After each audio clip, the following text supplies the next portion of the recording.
In the beginning, there were orchards, fields, and woods.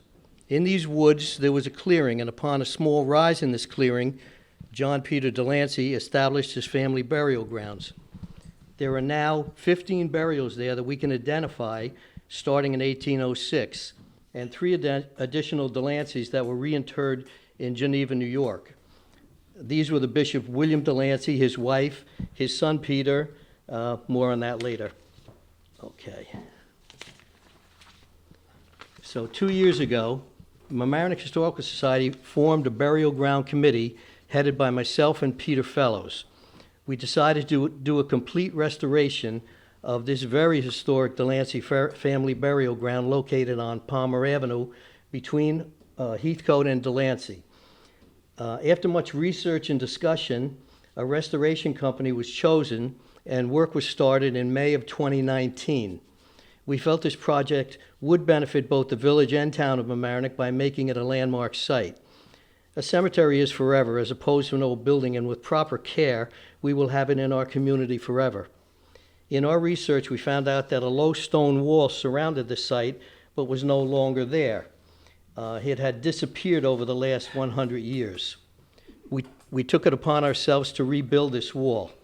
With the help of the town of Mamaroneck and the village of Larchmont, enough stones were collected to build not only the stone wall, but also a pathway leading to the grounds from Palmer Avenue. The restorers started in May to photograph and locate grave sites and look for any broken stones, parts of, and plan their restoration. At the same time, Peter, who did all the research on the Delancey family and the grave sites, and I reached out to Coach Anthony Vitti from the Mamaroneck High School varsity football team. He was their coach, and yes, I guess he was, and asked if he would consider getting some of his football team to help build the stone wall. He responded before I could even finish asking, and he and his boys were at work within the week under Ray Maldonado's guidance. They built the entire wall and helped with the pathway, with all the general cleanup involving. The restorers are all but finished now, and the pathway and the wall are done. We still have some fine-tuning to do to the grounds and add a few amenities before rededication service in the spring of 2020. Okay, so the active time for the Delancey family burial ground was 1806 to 1905. That was the last burial there. This was Suzanne Fenimore Cooper, who wrote, "And beyond all these orchards, there rose a beautiful woods, the remains of the ancient forest. Within its shade there was an open enclosure, the family burying ground, surrounded by a low stone wall."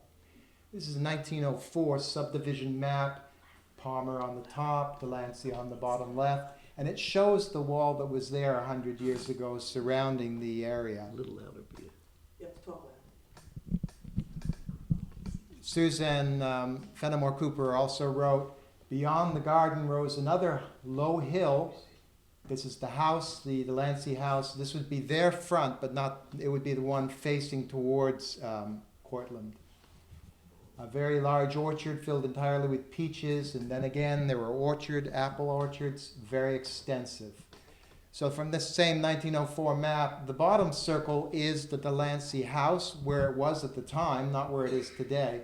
And you can see just above it is Cortland. The first row of lots there are the houses on the other side, and in the dividing line is where the hill starts. That's an important marker for another reason. In 1776, when the Patriots attacked the Loyalists, that was the ridge where most of the action took place. But Susan climbed the ridge and found a cider mill and some peach orchards, and she kept going past Monroe Avenue, and there were, of course, it wasn't avenues at the time, and there would have been more and more apple orchards until finally she would reach the enclosure where the first few people were buried. No parent should ever outlive their child. John Peter had to bury his daughter Maria Frances. He called her Velvet because her skin was so soft. She died at age 13 from an accidental fall. She was the first burial on Heathcote Hill. This is actually a 1907 photograph, but the last recorded burial was 1905. Edward Delancey, the Mamaroneck historian, I ask you to take note of two things. One is the thing which appears to be lying down on the right is the box tomb. At that time, doesn't seem to have been any bricks, which are there now. And on the left, there are three underneath the tree, three headstones. The first is Peter's, the second is the bishop's, and the third is his wife. Those were all removed in 1907, and the bodies dug up and taken to St. Peter's Church in Geneva,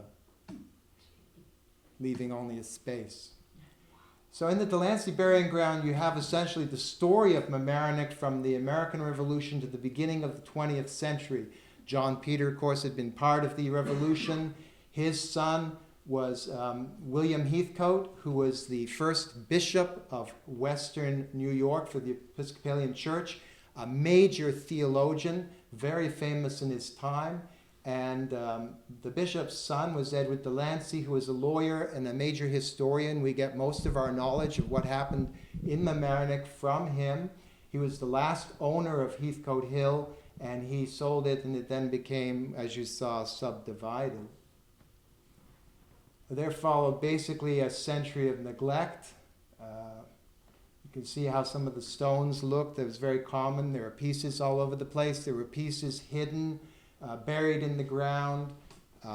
We had to do quite a search for them.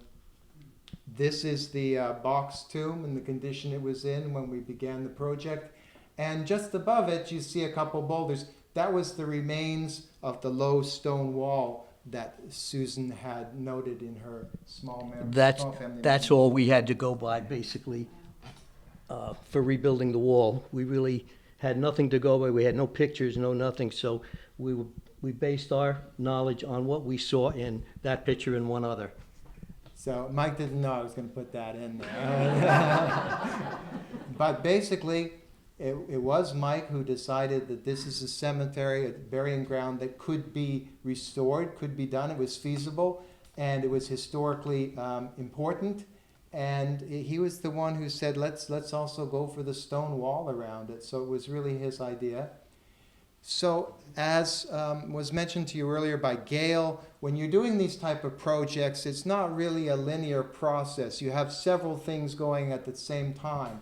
We had 6 tracks going, and you might start on something on one track, and then the next week move to the next track, and you have to keep track of your track. Sorry about that, I ran out of words.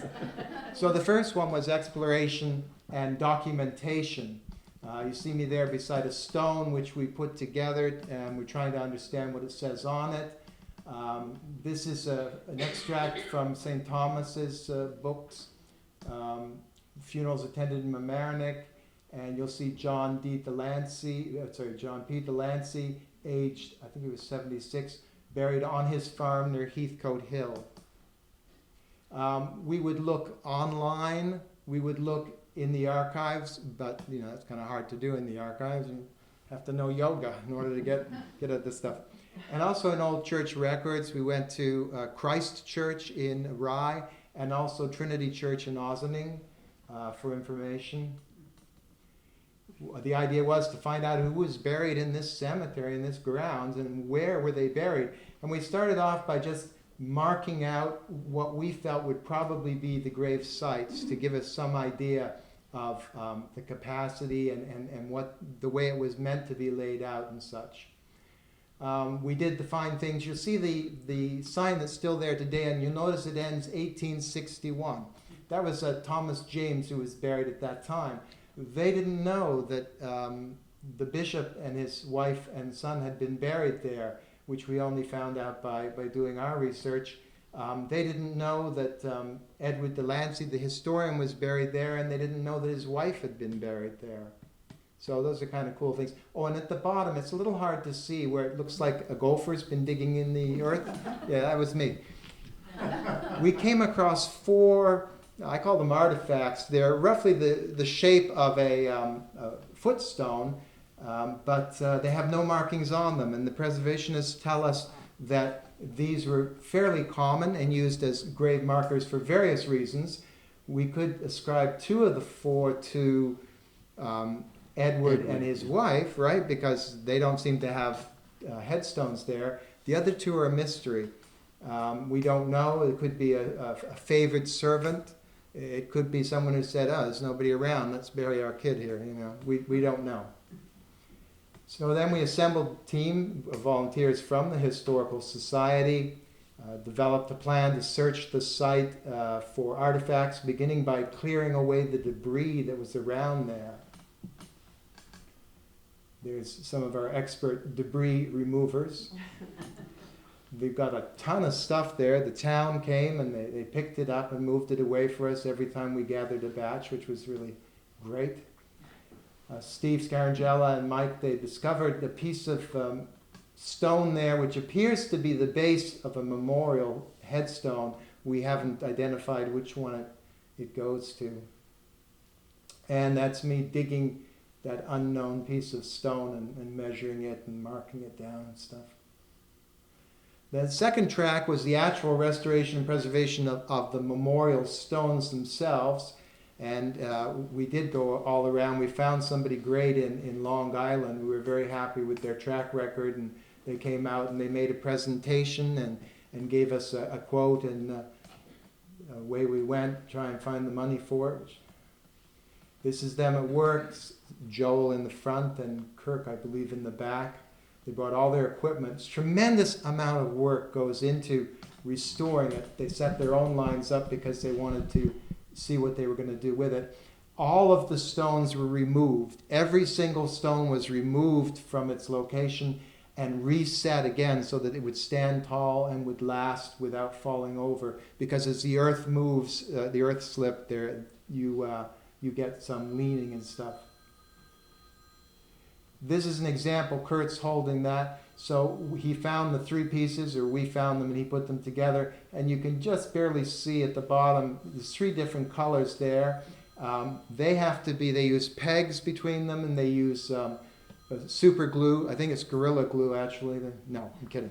It's a special type of glue that they use. And everything has to be timed because you can't work on the biological agent, which is going to get rid of all the mess on it, until the glue has set. Otherwise, it'll have an effect on that. The reason some of those stones are dark on one side, some of them are lighter on one side, is the way they were found in the ground. Some were face up, some were face down, and that caused the whiter ones were face down. We did some praying. As you can see, it was very helpful. A lot. I just wanted to give a quick look at one particular, the box tomb's rather interesting, because again, it's hard for you to appreciate how much effort these guys put into the restoration of the monuments. This was the box tomb of Judge Thomas and his wife, and you can see behind it, they laid out the pieces we had on some pallets. And that was the condition it was in. You can't see the heavy roots that caused everything to buckle and break. So he then dismantled it. He marked it out because he wants to use exactly the same footprint to put it back together.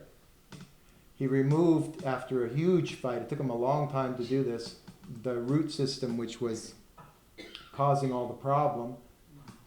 Then he rebuilt it using the original stones where he could, and also some bricks and new bricks. I don't know what the gravel is for in the center, but it really looks cool. So, it's probably really important. Then he had custom made these steel bars to support the heavy weight of the stone, so it's less likely to fall in, decay in future years. And then, of course, the stones are placed together. And one of the many, many discussions we had is, should we leave the extra line of stones, bricks off, just because it'll look better, because it's closer? But it was there in the original one, so we decided let's try and stick to how it looked as closely as we can. The third track was the stone wall. We had to try and find the footprint of it, and it takes a lot of work, and then we laid out the line for it.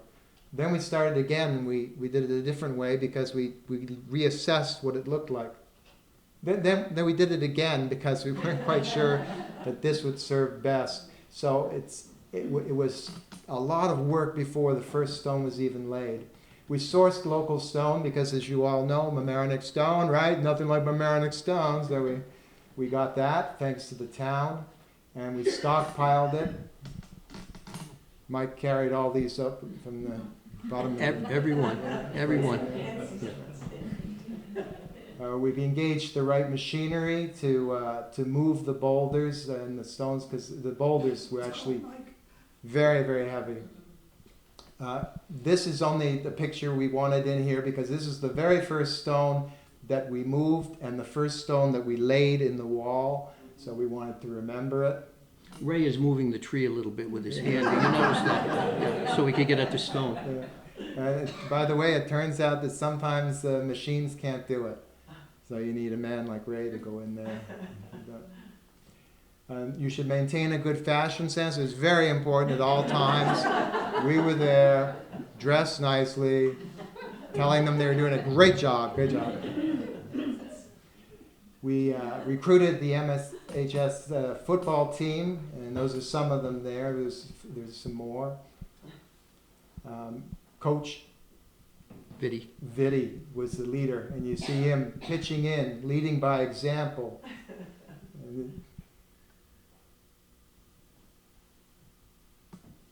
Yeah, I don't think these pictures capture, though, the power of that whole scene. I mean, there was no wall there. All you had was the lines marking where it would go, and this. That was it? And Ray and this other gentleman, you know, with this excavator, you know, and the kids. Those kids moved every single rock. Else. Every single rock they put in. Yeah. Yeah. They created something from nothing. And then we fed them. Or Sage Deli did actually. They contributed, donated to us a wedge. I saw the wedge put on the table. I got my iPhone and opened it up, and that was all that was left by the time. And they're looking there like, what, me? When do we eat? We engaged the local media. They are very, very supportive. That, of course, is the Journal News. Channel 2, Tony Ayala came. Channel 12, you see there. LMC-TV came and documented some of the process, so that was really great. Track 4 was a stone pathway, not original to the site, but Mike had a passion and a vision, and I said, no, I'm not going to. And no, they did it. There's more of the football guys. See him digging down there. And that gives you an idea of the type of effort that these fellows put into this. Yeah, but the big effort was also the removal of all of the unbelievable tree roots that every time you tried to do something, you had to deal with the tree root removal. That was true. the Yeah. hardest part. Or tree removal. Yeah, wow. And they're putting the stones down. Track 5 was the landscaping. As you can see, a lot of the tree roots and some trees really threaten the memorials. They would not be left standing if the trees weren't attended to. This is another hard thing to make decisions on. We wanted to maintain the trees if possible, but if they were decayed, then we needed to remove them, but we wanted to do so in a way that didn't destroy the memorial stones. And once again, we were fortunate that the town crew, very dedicated, very simpatico to what we were trying to do. And there's some of them. The next thing was to grade the land. This was all rock and big tree roots which were removed. The land was graded. Thanks to George, spoke to Mangones, and they donated some topsoil to cover that, and then the town came back and seeded it and mulched it. Just as a note, halfway down that wall is where that old tree stump that you saw sticking out of the ground was right there, about halfway down that wall. That's what it looks like now. Yeah, everything was rocky and puck. So after 2 years of work, we feel we've made some visible progress on the preservation and restoration of the Delancey family burying ground. That's what it looks like from the sidewalk. That's a closer look at the side. You notice beside the tall one, there's a short one with a chunk missed out of it. So they actually built a frame to hold that up. That's the new entrance from the side. This is the old entrance that was used when they came up from Delancey House. And nicely enough, as Susan Fenimore described it, within its shade there's an open enclosure, family burying ground, surrounded by a low stone wall, just like it was 100, 200 years ago.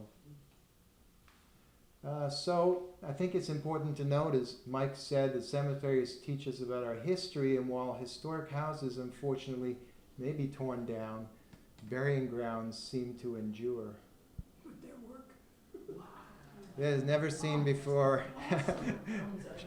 shot of the land before the grass came in, but nevertheless gives you an idea. This is a memorial, you know.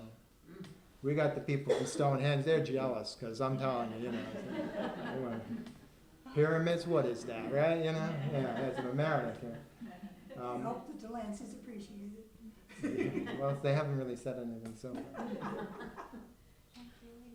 So the final track, track 6, like the finales on a historic structure, there's some finishing touches that are just to make all the difference if we can raise the funds and put them in place, the final 3 elements.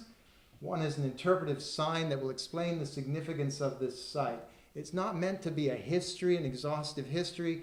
The concept of these signs is somebody comes and they go, why should I be looking at this? Why should I care? What's historical? What's significant about it?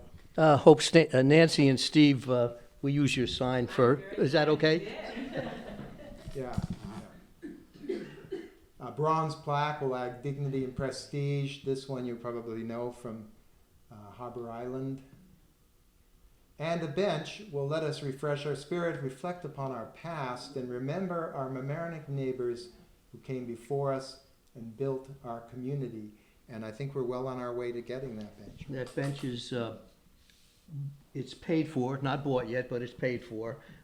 We're holding off until the spring to do that, when the cement base can be put down and the bench can be mounted in the little memorial park to the right of the burial ground. Did you, that concludes what I Is that wanted to everything show we you. done? Okay. But we'll leave this on in case you have any questions. But I think Mike just wanted to mention one thing. Can you see all right? I guess so, yeah. Okay, we just want to make some thanks to a lot of people who were involved in this project. I'll do my best to read it. Oh, here we go. Good old cell phones. Okay. Okay, we want to thank basically the Mamaroneck Historical Society, the town of Mamaroneck, Nancy, the entire board, Steve Altieri, the Rotary Club of Harrison Mamaroneck. All of these folks were our main sponsors on this project. And in no particular order, we want to thank Coach Anthony Vitti and his football team, Sage Deli, Vito and Silvio, Mangone's Farmers Market, Ricky, thanks to George, Village of Mamaroneck, Barry Castorella, Village of Larchmont, Rick, can't remember his last name, yeah, from the DPW, thank you, okay. The town of Mamaroneck, again, Alan Castorella and the entire Parks Department, they did one hell of a job, they really did. Steve and Alice Scarangella for the use of their house, their facilities, their water, everything. This guy, Peter Fellows, keeping us on the Facebook page, and the amazing research he did on this thing. And all the individual donors for their contributions to the cause. Gail and John, their constant support was a big help to us. Mega Signs, Ray Maldonado, this guy did all the stonework, all the grounds work. He was amazing, everything he did. We had a great committee, Tony DeMeo, James Maver, Steve Scarangella, and Phyllis Cascal, who is here tonight. Channel 2 and Channel 12 News and LMC-TV for all the coverage they gave us. Spinelli Surveying, Richie Spinelli, thank goodness for him, because he's the one that gave us the scale to the maps we had, so we knew where to start. We needed one starting point. Richie gave us that starting point. The Reverend Carol Gadsden, St. Thomas Church, Pamela McGuire from Christ Church in Rye, and Tamsin from Trinity Hernandez. Church in Ossining. Yeah. And the burying ground preservationists, Zach, Kurt, and Joel. And last but not least, my wife Liz will put up with more than she should have had to put up with my craziness over the last 2 years. So we want to thank all of those people, and I think that's pretty Well, much. in the words of Gail and John, our next project is to rebuild the relationship with our wives.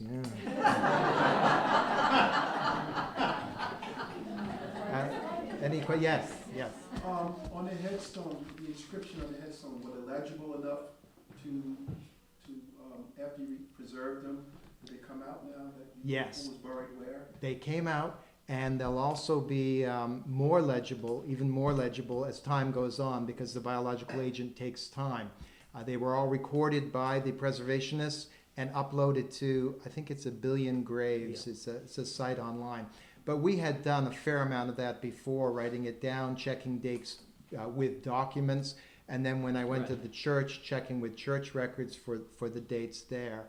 Well, because of books like Ann Hockman wrote a book many years ago of all the burial grounds in the town that the town of Mamaroneck is responsible for, and in that book were a complete listing of who was buried in each of the grounds, whether it's Delancey or Disbrow or any one of those sites. And so we had a good start as to who was in there. When we saw the stones, as you saw it in some of the pictures in the beginning, they were sort of legible. We could read bits and pieces, but because of Hockman's book, she did have pictures in there of what it said on the stones. So we were able to kind of go from there, and then once our preservationists just cleaned them up, it came out very good. If you go there now and take a look, you'll be able to stand back and pretty much read them. So, And then we found people like Edward and his wife who were supposed to be buried there, and we're like, I don't know where they're buried.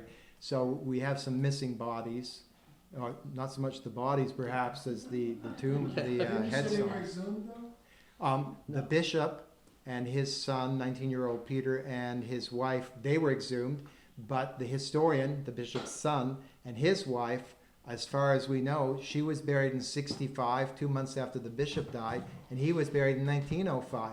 Only 2 years later did they exhume the others, and Otto Huffman, a famous historian of Westchester, in that he took that picture I showed you, and he doesn't mention the graves of the Delanceys. so we don't know where they are. We know they're there. Yeah. We just think they would probably be at one of those archive markers that are in the ground. The 4 that are there, we think 2 of them are those people. Yeah. Yeah, a curious question. For the restoration process, and you go, and after they clean up the headstones, is it proper or improper to try and re-etch, if that's it, to make it, you just leave them alone? No, it's an excellent No. question. This is another one of the historical problems that you face when you try to restore and preserve something. Does it make sense to try and make it like it was, using whatever you want, or do you just try and preserve what's there, however much it's left? And we made the decisions, and the preservationists supported it, to just leave what's there as it is. The only difference being where places where you saw like a chunk cut out, no script, but just a missing chunk. We are considering having them come and put it in a composite material, which will add to the structural integrity. It'll look a little nicer, but it doesn't change what was done. It's the same thing when you're populating a building. You want to maybe redo some artifacts, make new ones, so people get a feel for what it's like, because you don't have enough of the antiques. Or do you say, well, it doesn't matter, we have to use antiques only because the new ones are not historical, they're brand new. So it is an ongoing one, but we went with just preserve what's there. Leave what's there. Yeah. Anything else? Anything else? Wow, we've done a really good job. We explained it so That is clearly. it. The remnants of the wall that you discovered, were you able to locate or pinpoint the location of those sections? We're pretty that helped happy. us. That helped us with that one side, because that was only on the far side, where Steve Scaragella's house is on the far side. Those stones were there, so we knew that the wall there, that was the line of the wall there. We didn't know where the Palmer Avenue side was, the back side, or the Delancey side. And it was not, and it wasn't even. It wasn't this way. Yes. It was this way.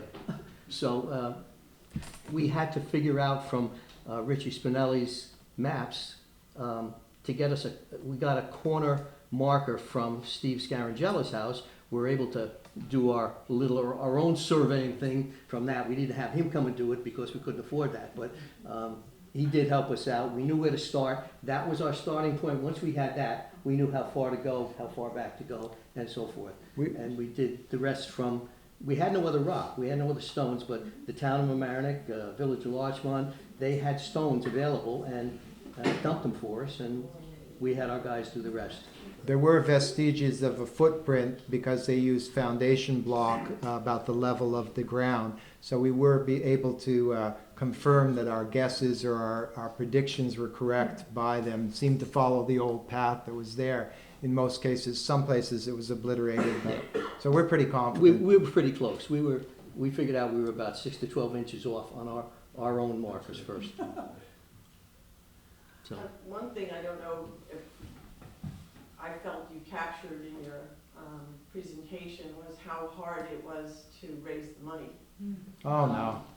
Nothing. I mean, It's easy. they graciously thanked, people who donated in terms of the larger groups, but it was just amazing.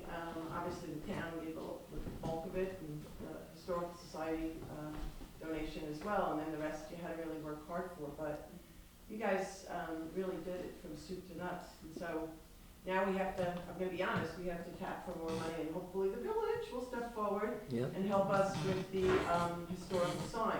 Well, we do, yeah, we do have, as I said, the 3 things that we need to do yet.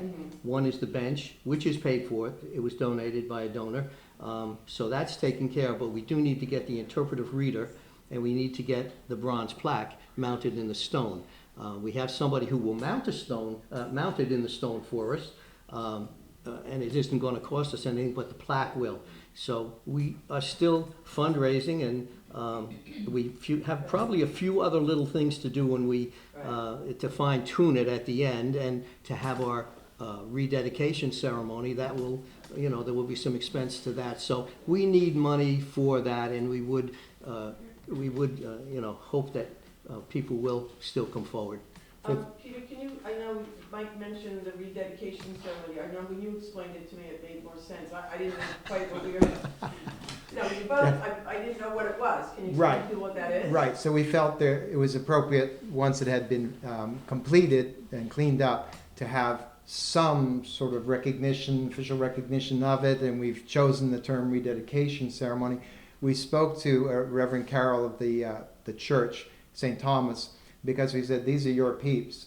They were all buried with the rites of the Episcopal Church, and that was their belief system. And so we said, we think it would be appropriate if you would like to come and be there. And she said, I can. And she said, there's another thing we can do. Sometimes when cemeteries have been desecrated, and by that we mean used for other purposes or, vandalized, we can do there's a special ceremony we can do. She says, but it probably doesn't need that. I said, no, it needs that twice, maybe, maybe 3 times. And I said, you can either do that at the ceremony, or you can do that in private, however it would be most appropriate.